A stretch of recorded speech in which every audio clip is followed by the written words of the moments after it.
Halo semua, terima kasih udah klik video ini. Kembali lagi bersama aku Gloria di channel kita FNG Channel. Kali ini aku lagi ada di Bandung. Jadi aku kepikiran untuk membuat konten mengenai sejarah dari kota Bandung, kayak gimana terbentuknya kota Bandung dan asal mula nama Bandung tuh dari mana. Yuk ikutin terus ya.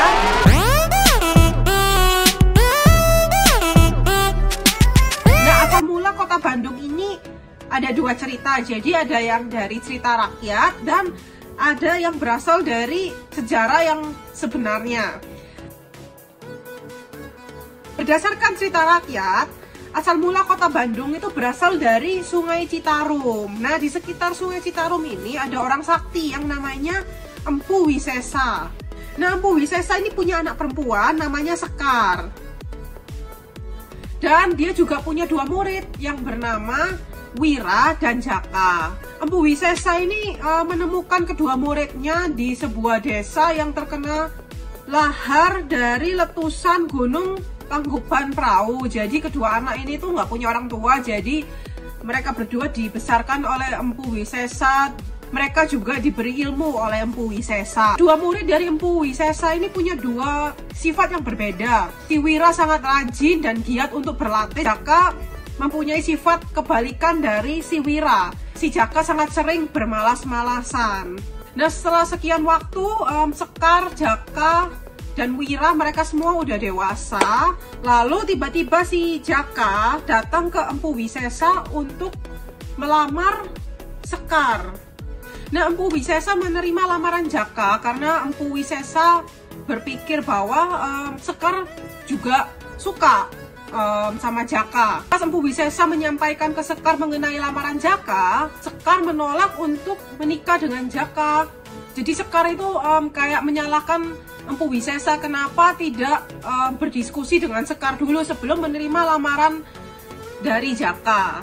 Nah, akhirnya Empu Wisesa berpikir gimana caranya supaya Jaka nggak jadi menikah dengan Sekar. Empu Wisesa melihat lahar dari Gunung Tangkuban Perahu yang menyala-nyala, dan akhirnya dia punya ide. Jadi dia mengadakan kayak sayembara gitu, barang siapa yang bisa mematikan lahar dari Gunung Tangkuban Perahu akan dinikahkan dengan Sekar. Nah, ketika si Jaka mendapatkan pesan dari Empu Wisesa mengenai sayembara itu, si Jaka akhirnya menyerah.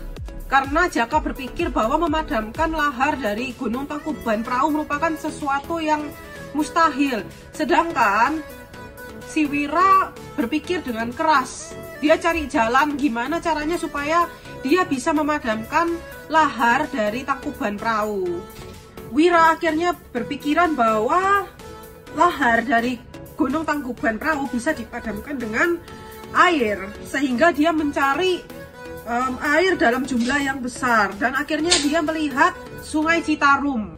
Wira mencermati aliran dari lahar Gunung Tangkuban Perahu yang berada di sebuah cekungan. Nah, akhirnya menggunakan ilmu yang ia dapat dari Empu Wisesa, ia menghancurkan sebuah bukit yang berada di sekitar Sungai Citarum. Nah, akhirnya air Sungai Citarum tidak terbendung dan mengalir ke cekungan yang ada lahar dari Gunung Tangkuban Perahu. Nah, akhirnya cekungan lahar yang luas itu menjadi sebuah danau yang luas, diberi nama Danau Bendung karena air di danau itu berasal dari Sungai Citarum yang dibendung. Pada akhirnya Empu Wisesa memenuhi janjinya.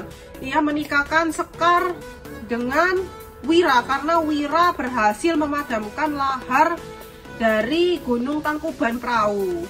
Wira berhasil mendapatkan Sekar karena kerja kerasnya, kegigihannya, dan sifatnya yang tidak mudah menyerah. Danau Bendung yang luas ini jadi kering dan tanahnya subur. Nah, karena tanah dari bekas Danau Bendung ini subur, Wira dan Sekar pindah ke tanah ini, dan banyak juga penduduk-penduduk desa yang pindah ke tanah ini. Nah, mereka akhirnya menggunakan tanah itu sebagai ladang dan sawah sehingga menghasilkan panen yang berlimpah. Dan akhirnya Wira diangkat menjadi pemimpin dari daerah bekas Danau Bendung. Lama-lama nama Danau Bendung itu berubah namanya menjadi Bandung yang kita kenal sekarang ini.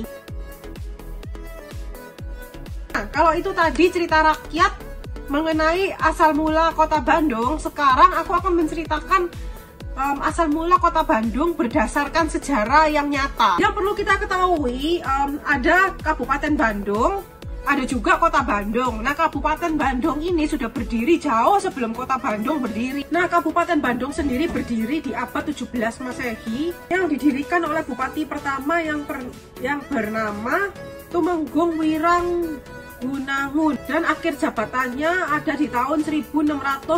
Kabupaten Bandung ini beribu kota di Krapyak. Nah, kalau sekarang daerah Krapyak ini itu disebut daerah Dayakolot.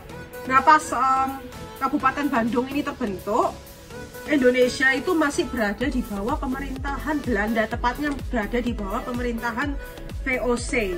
Di kepemerintahan Bupati Bandung yang ke-6, yaitu Wiranata Kusuma kedua, pemerintahannya sekitar tahun 1794 sampai 1829. Akhirnya VOC bangkrut dan Indonesia akhirnya dikuasain oleh kerajaan Belanda. Karena Indonesia dikuasai oleh kerajaan Belanda, akhirnya kerajaan Belanda itu mengirimkan seorang gubernur jenderal untuk mengurus Indonesia. Gubernur jenderal pertama yang dikirim ke Indonesia adalah Herman Willem Daendels. Pada zaman awal-awal pemerintahan VOC di Indonesia, VOC sama sekali nggak peduli tentang daerah Bandung, karena daerah Bandung itu dianggap tidak bertuan dan nggak ada apa-apa. Jadi pemerintah Belanda sama sekali nggak menaruh perhatian di Bandung. Sejak awal daerah Bandung itu tidak masuk dalam rancangan pembangunan pemerintah Belanda, tetapi menurut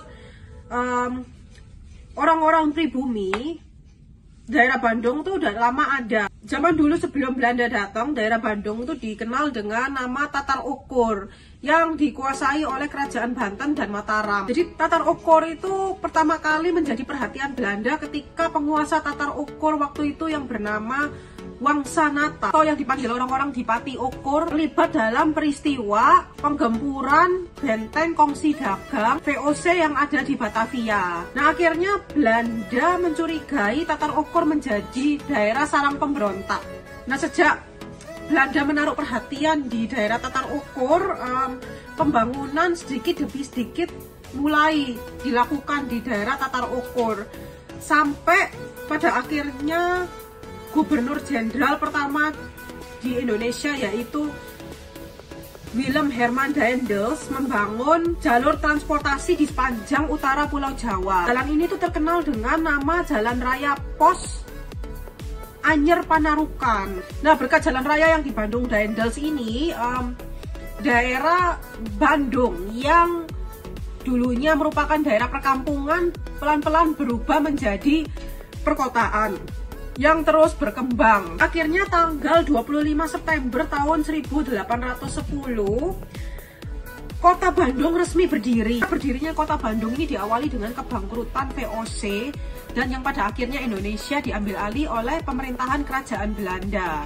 Daerah titik 0 km di Kota Bandung, yang pasti orang-orang Bandung udah pada tahu semua, itu merupakan tonggak sejarah berdirinya Kota Bandung. Konon pada tahun 1810, Daendels dan bupati waktu itu yang bernama Wiranata Kusuma kedua mendatangi hutan yang dilalui oleh jalan raya Pos Anyer Panarukan. Lalu Daendels menancapkan tongkat dan dia berkata, "Jika aku kembali di sini, di daerah ini telah dibangun sebuah kota." Sampai pada akhirnya di tanggal 25 September tahun 1810, Bupati Bandung waktu itu, yaitu Wiranata Kusuma kedua, menerima surat keputusan yang berisi perintah untuk memindahkan pusat pemerintahan kota kabupaten ke wilayah di mana Daendels menancapkan tongkatnya. Tanggal surat keputusan tersebut menandai lahirnya Kota Bandung. Nah, tempat Daendels menancapkan tongkatnya menjadi titik awal pembangunan Kota Bandung yang sekarang dikenal dengan titik 0 km Bandung. Sekian video singkat hari ini mengenai lahirnya Kota Bandung. Semoga informasi yang aku bagikan kali ini bermanfaat untuk kalian semua. Bagi kalian yang punya pertanyaan atau mungkin aku ada salah, bisa dikoreksi di komen di bawah. Bagi kalian yang suka video ini bisa klik like dan subscribe. Sampai jumpa di video-video berikutnya. Dah.